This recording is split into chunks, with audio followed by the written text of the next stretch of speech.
Hey everyone, it's Patty from pspapercrafts. Happy Valentine's Day. I hope you're having some chocolate today and maybe some flowers and enjoying a day with loved ones. Today we're going to make a double flap fun fold card. Quite a mouthful. I found this on Pinterest and I'm not sure who the originator is, but it just opens. It's a double flap. There you go. Very easy, right? And for this card, I went back to the this beautiful paper. I love this paper. It is the Nests of Winter, and you can actually die cut these birds and this bird with a die, and that's what I did for this. And then on the inside, I stamped it and colored it myself. So I thought it was really pretty. I love this paper, one of my favorites. I used the Winterly Treetops stamp set to stamp the sentiment and the inside bird.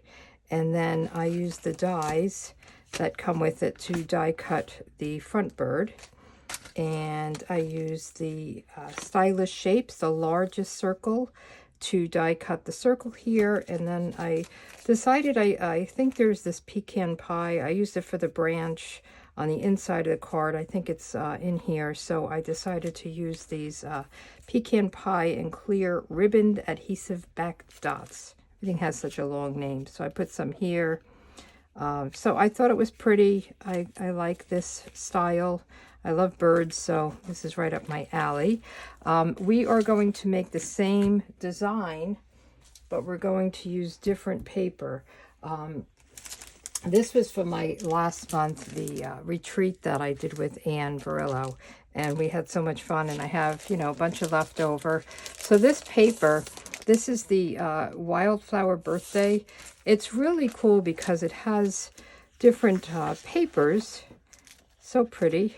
I love the green and the florals, the birthday cakes. But then there are also, let me get to them, 2 sheets of these already die cut, pre-die cut pages. So I did use some of them in the class. I am going to grab, I think I'll do a pink cupcake for today's card. And you can just, pull them out and add them. There's these great big, cake and cake pieces, florals that you can use just on the front of a card. And you can easily use this one. Just cut it and put the flowers on it, and it would be, or the cake or whatever, it would be beautiful, right? Very simple. It's a great great pack of paper to have. And then on top of that, there are these other pages, and I did cut them up because I used a piece of this on the inside of, or on the outside of one of the cards. So you get 2 of these, and there's more to it. I think this is one of them. So I did cut it apart to be able to do the cards that I made for the class. This came across the top, and we're going to use this. So I already have it aside. So let's put this aside. Excuse me. And let me put it somewhere where it won't fall. I have to put it all back together again. So we are going to start out with a full piece of thick basic white. I cut these 2 pieces to be the flip-flap part. Okay, and then we're going to use this instead of the circle, and we'll use this on the inside. So the first thing we're going to do is create our card base, and you really need a full sheet of cardstock. This is 8.5 by 11, and typically you get 2 cards out of this. But for this card, we're going to cut it at 5.5, and that's what we usually do for an A2 size card. Okay, and that gives you your 2 cards. And then we are going to score it at 4 1/4, and I could have scored the whole thing and then cut it. I never think to do that. A lot of people do that. So 4 1/4, we're going to score it. We're going to score this one at 4 1/4.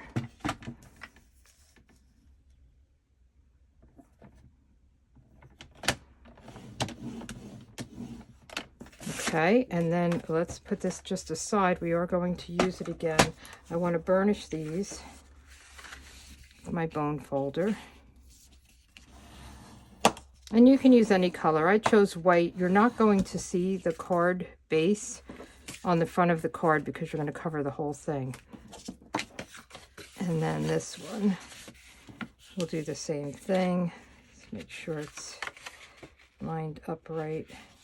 For some reason, when I cut my thick white cardstock, I'm always off a little bit. I'm not sure why. I don't know if it's me or the cardstock. Okay, so now we want to create our flip-flop. Okay, so we want to cut off the bottom half of one and the top half of the other. So we're going to get our trimmer out, and we're going to divide. This is 5 1/2, so we're going to divide it right in half if you want it in half, and that would be 2 3/4. So for this one, I just want to make sure I'm going to do the top. So I am going to, let me think. I'm going to come out here and do 2 3/4. And we're going to go right down to that score line. Or if you look here, it would be the 4 1/4 mark.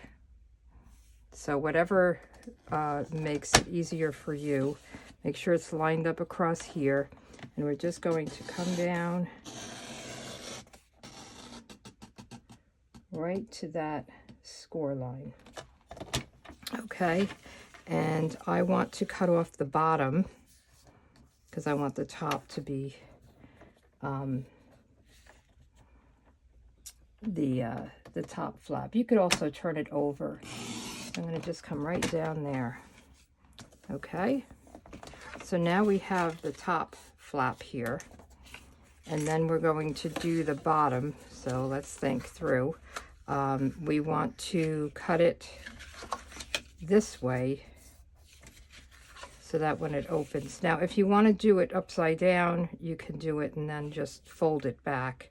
But I am going to cut it. How do I want to do this? Let me think. So I'm going to just do 2 3/4 this way. And then we can always just fold it back if we need to. 2 3/4. And then we're going to cut from here. Oops.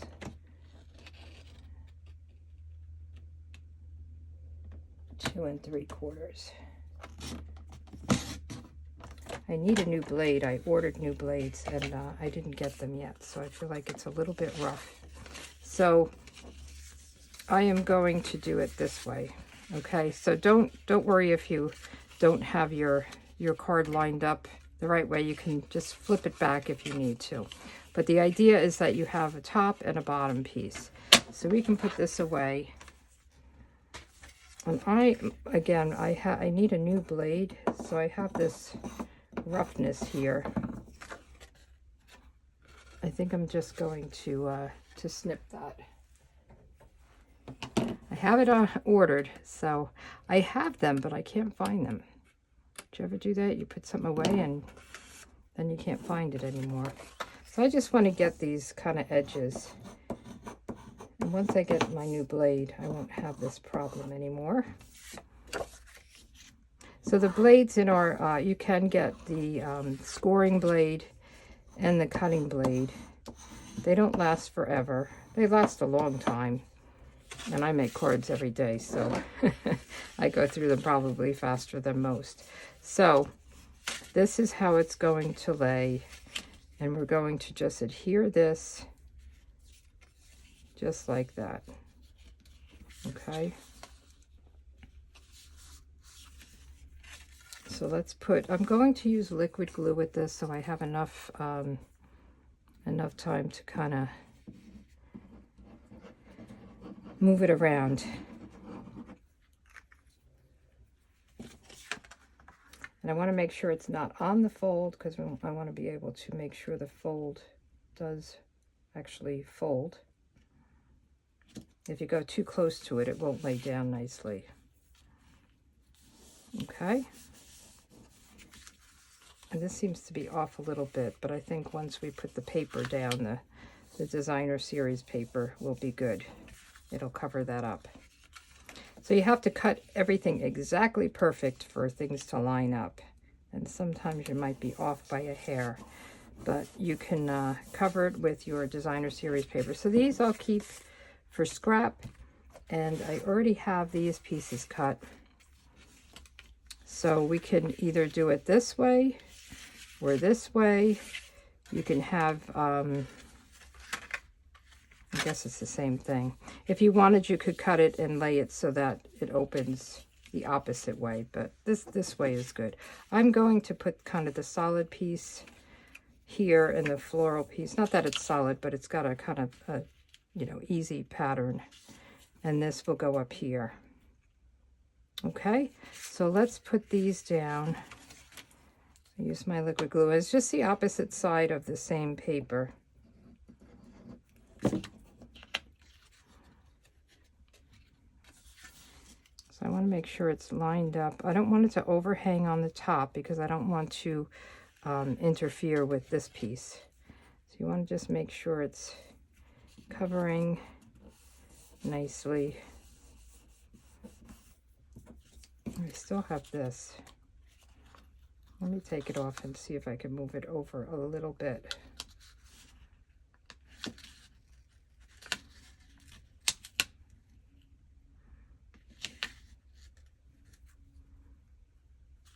Okay, I think that's good.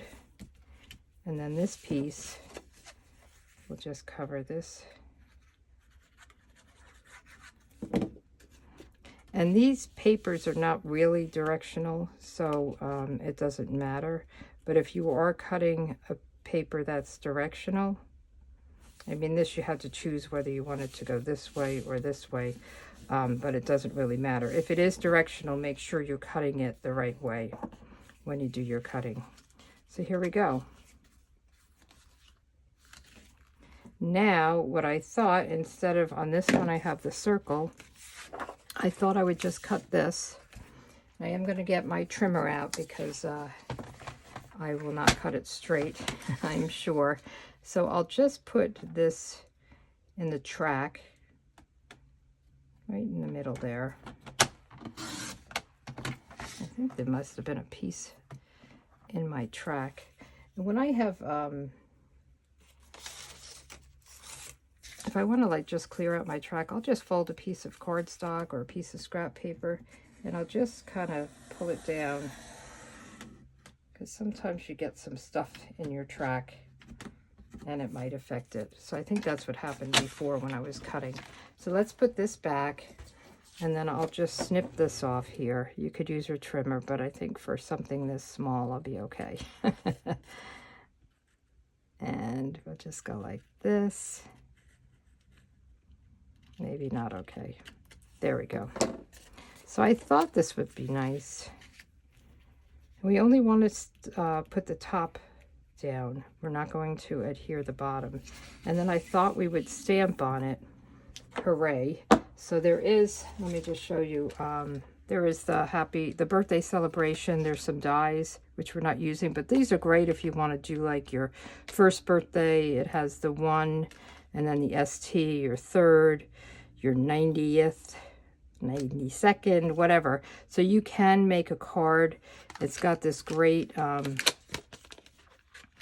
of like pocket looking die. And then these you can put on for like the 1st or the 3rd or whatever. So it's got a lot to it. It's a really nice set. But I thought we would do hooray on this. The happy birthday is very big, so we'll do that on the inside. But that birthday, I tried to see if it would fit, and it will just barely fit. So, you know, I thought I could do happy, but I'll do that on the inside. So we'll do hooray, and I am going to do it in Blueberry Bushel to pick up that little blue candle. And let's just test it out here because we're stamping it on something that we can't fix it. So hooray. And then that will go right on here. And I'm thinking we should put some kind of a bow on there. So I'll have to find something for that. So we're going to adhere this down, and we only want to put glue on the top here. We don't want to put it down here because then the card won't open. So what you can do is kind of turn it over, or you can put your hand here. That's what I used to do, and somebody suggested just turn it over. And I thought, oh, well, that's easy. But normally what I would do is kind of put my hand here and then put the glue up here. But I think this works. Isn't that fun? So we're just going to put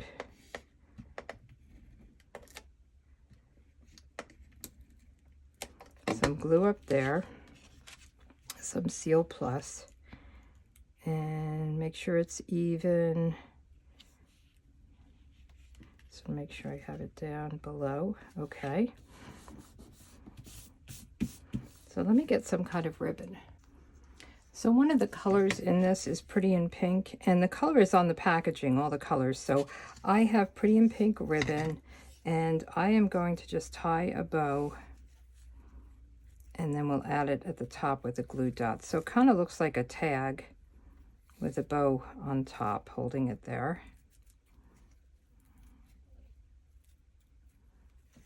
Let's see how that's going to look. See, it'll pick up this, and then there's pink in here. So I think that's good. So let me get my ribbon scissors and just snip it.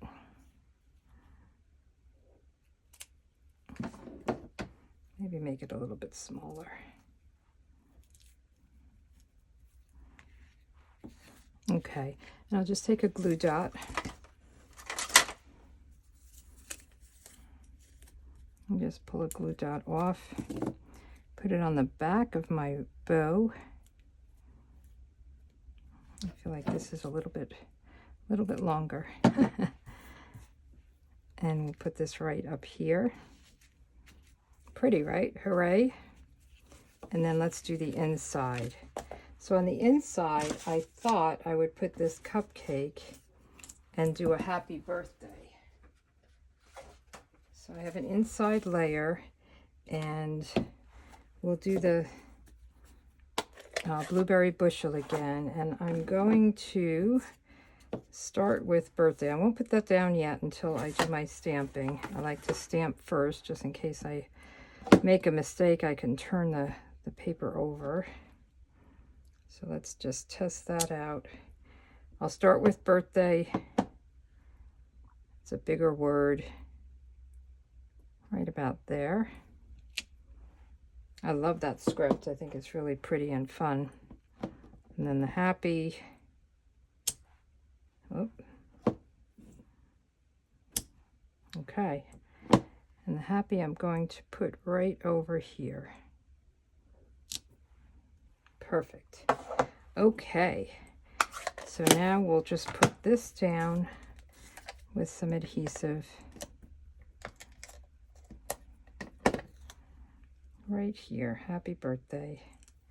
We've got the blueberry bushel candle, and then we can put this on the inside of the card. Very simple card to make, but I think it's fun. It's different. You know, it's always nice to have kind of a different card. I'm not sure about this, but I didn't think about that. What do you think? Maybe I'll cover it with white. I'll have to think about that. I wasn't thinking when it would open, it would look like that. That might be weird too.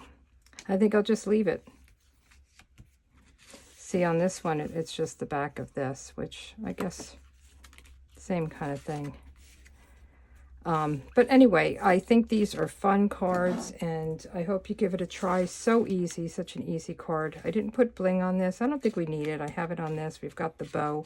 So that was from my February calendar, my inspiration calendar that you can get for free when you subscribe to my email list. There's a link below with a link for subscribing to my email list, to shop for products, to get a project sheet. That's the most important thing, the project sheet for measurements and everything to make this card. Next week, we're going to make a double diamond fold card. So come back on the 21st and you can watch that. I hope you have a wonderful Valentine's Day, and I will see you next week. Hey, I'm back. I just wanted to show you what I did for the back of this because it was bothering me. I ended up cutting another of these. I just cut it and I adhered it to the back of this. So I don't know, I didn't really like the way that looked when you opened it up. So I hope you stayed till the very end and saw that I just added that, and I thought it works perfect. Kind of matches the cupcake holder, and it's a birthday balloon. So anyway, that's another way to do the inside. Thanks.